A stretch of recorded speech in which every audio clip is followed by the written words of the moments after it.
Hello everyone, this is Sandeep Barela. Welcome to my channel Physics Munitions. तो आज हम लोग एक नया चैप्टर स्टार्ट करने जा रहे हैं, that is optical instrument from the well renowned book concepts of physics by doctor H C. Verma sir. Okay, तो उसके एक्सरसाइज के सोल्यूशन हम लोग डिस्कस करने जा रहे हैं आज. तो in this video I am going to discuss first 5 problems from chapter optical instruments. Okay, तो आइए हम लोग स्टार्ट करते हैं. Question number 1, HCV. Okay, so what exactly the question is saying?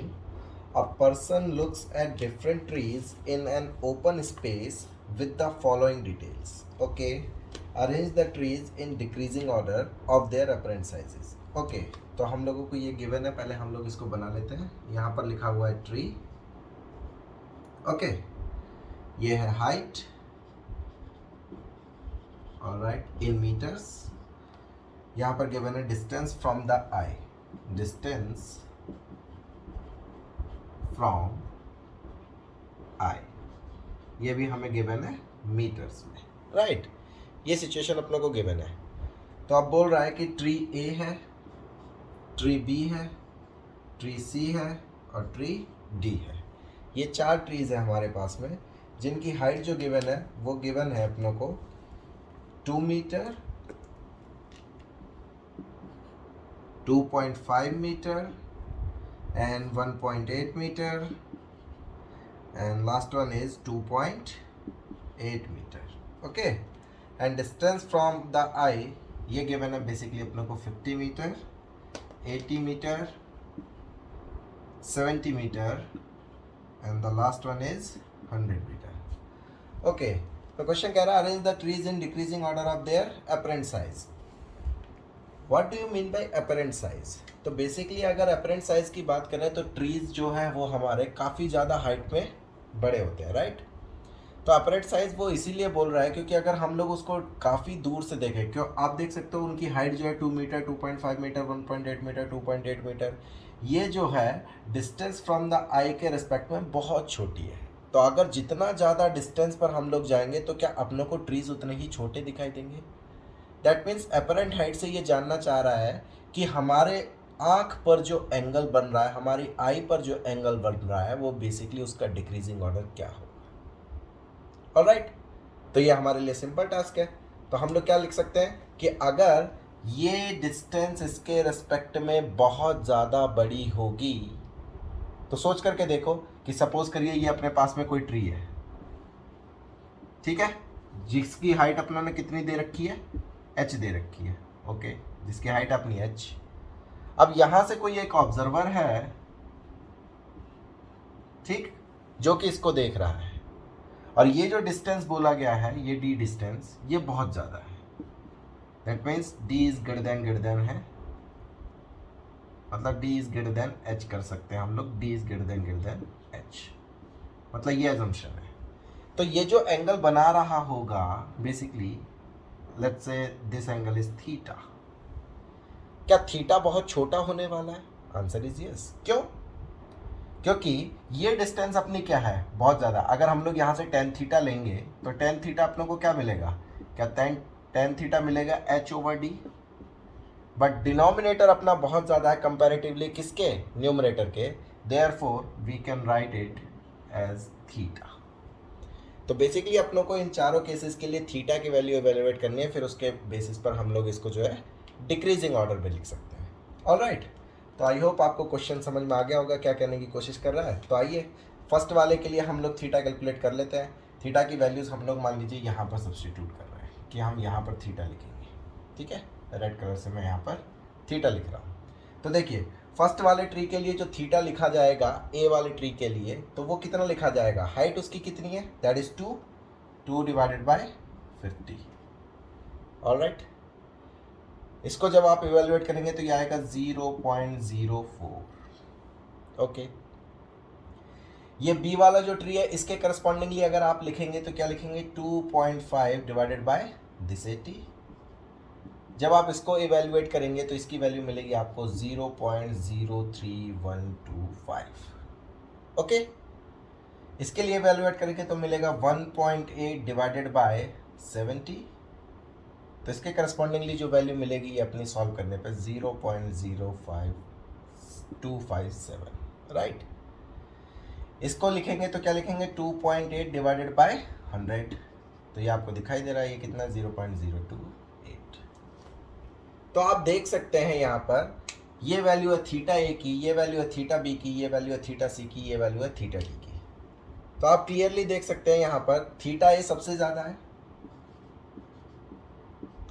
Further उसके बाद में क्या थीटा बी उसके बाद में आता है। फर्दर उसके बाद में अपना कौन सा आएगा, ये है 0.025, ये है 0.028। क्या डी आएगा, थीटा डी। उसके बाद में क्या आएगा, थीटा सी। तो ये रिलेशन है थीटा का। तो इस बेसिस पर हम लोग बोल सकते हैं कि अपना आंसर क्या होने वाला, ए बी सी डी के रिस्पेक्ट में अगर हम लोग लिखें तो अपना आंसर क्या होगा, डिक्रीजिंग ऑर्डर में A is greater than B is greater than D is greater than C, right. This is our answer. Clear है, okay. Now question number 2, question number 2 HCV। Okay, ये क्वेश्चन क्या कह रहा है, an object is to be seen through a simple microscope of focal length 12 centimetre.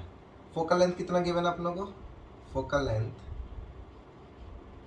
f equals 12 centimetre, ये अपनों को गिवन है 12 centimetre. All right, where should the object be placed so that to produce maximum angular magnification. The least distance for clear vision is 25 centimetre. मतलब least distance of distinct vision या फिर clear vision जो भी बोलना चाह रहे हैं हम लोग, ये बेसिकली कितना गिवन है अपनों को, ये गिवन है 25 सेंटीमीटर, जिसको क्या बोलते हैं हम लोग, कैपिटल डी से रिप्रेजेंट करते हैं। ओके, ये गिवन है। तो कह रहा है कि where should the object be place so as to produce maximum angular magnification, कि हम लोगों को मैक्सिमम एंगुलर मैग्निफिकेशन मिले। अब बताइए मैग्नीफाइंग पावर मैक्सिमम जो होती थी उस केस में अगर मैं लिखूं तो magnifying power, maximum magnifying power ये जो दी जाती थी वो किससे दी जाती थी, अगर मैं इसको MP से डिनोट करूं तो क्या ये होती थी 1 + d/f, राइट। ये फॉर्मूला हम लोग डिराइव कर चुके हैं, आप लोगों ने डिराइव किया होगा क्लास नोट्स में, 1 + d/f। तो इसके करस्पॉन्डिंगली अगर MP मैक्स कैलकुलेट किया जाए तो वो कितना आ जाएगा, 1 + d is 25 and f is 12। Clear.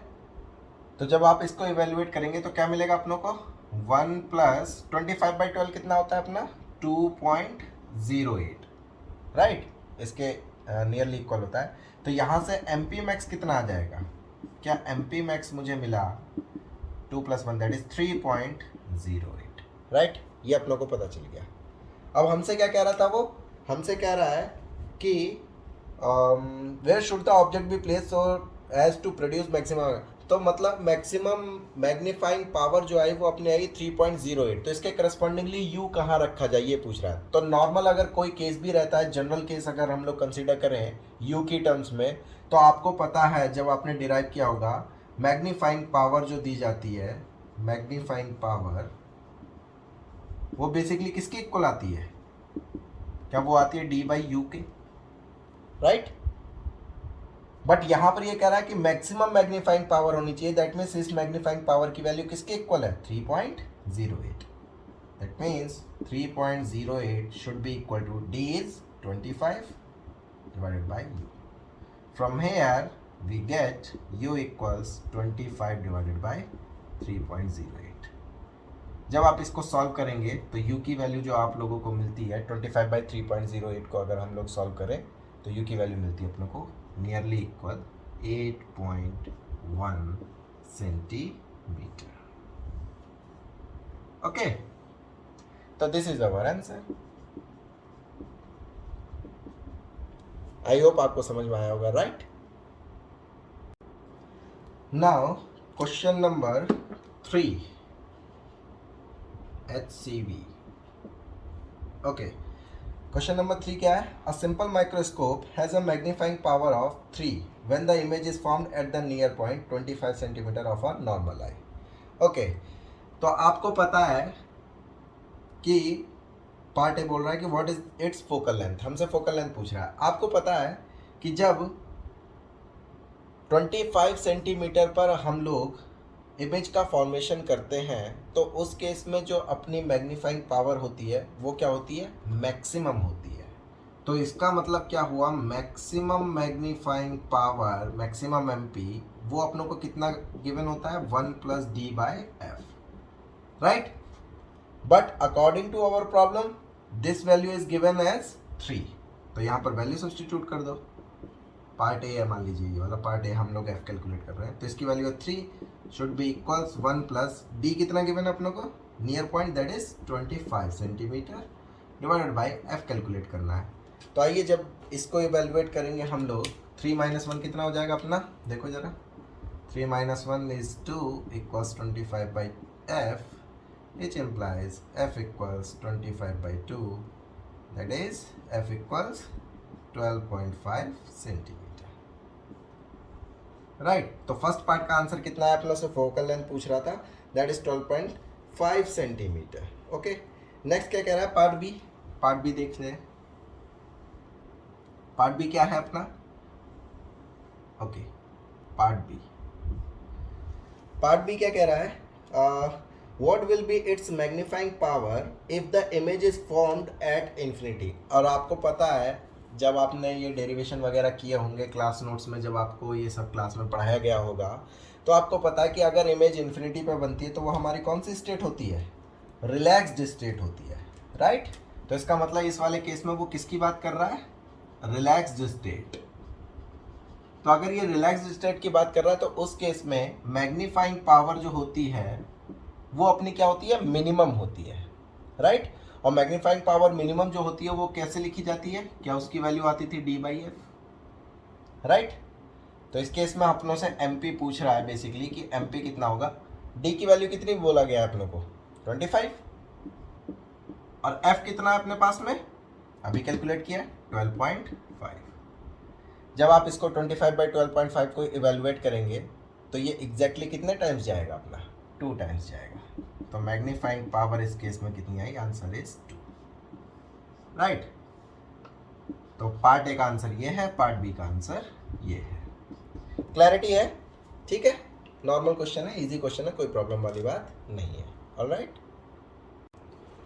Now question number 4, HCV। Okay, question number 4 क्या कह रहा है अपनों से? A child has near point at 10 centimetre, what is the maximum angular magnification the child can have with a convex lens of focal length 10 centimetre. तो ये भी simple है, बेसिकली अपनों को क्या गिवन है? देखो, फोकल लेंथ गिवन है। फोकल लेंथ कितना गिवन है? फोकल लेंथ बेसिकली कितना गिवन है अपनों को? 10।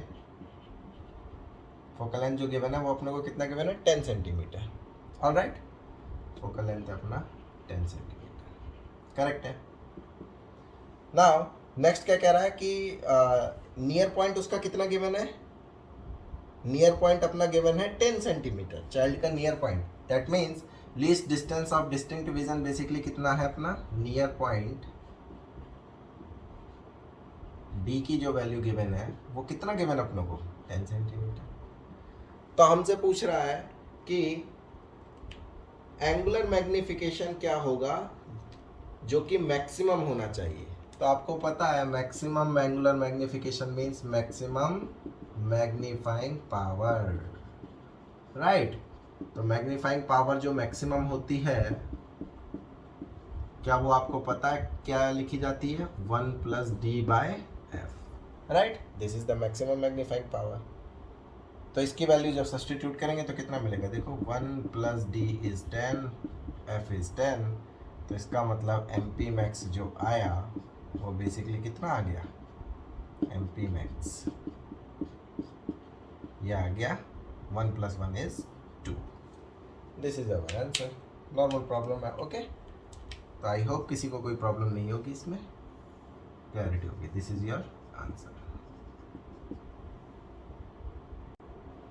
Now question number 5 HCV. Question number 5 क्या कह रहा है ये? A simple microscope is rated 5, ये टाइम्स लिखा हुआ है, 5 times for a normal relaxed eye. तो मतलब नॉर्मल रिलैक्स्ड आई के लिए जो अपनों को मैग्निफिकेशन गिवन है वो बेसिकली कितना गिवन है अपना? 5 टाइम्स गिवन है, राइट. तो इसका मतलब मैग्नीफाइंग पावर को अगर मैं m से रिप्रेजेंट करूँ तो m की वैल्यू कितनी गिवन है, या फिर अभी तक mp लिखता है तो mp ही लिखेंगे हम. मैग्नीफाइंग पावर कितना गिवन है? Basically 5 times, that is 5. Okay, ये गिवन है. किस केस में गिवन है ये अपनों को? रिलैक्स्ड स्टेट में. अच्छा, रिलैक्स्ड स्टेट में, फॉर रिलैक्स्ड स्टेट जो मैग्नीफाइंग पावर होती है mp, वो क्या होती है अपनी सिंपल माइक्रोस्कोप के केस में? d/f. ओके, ठीक है.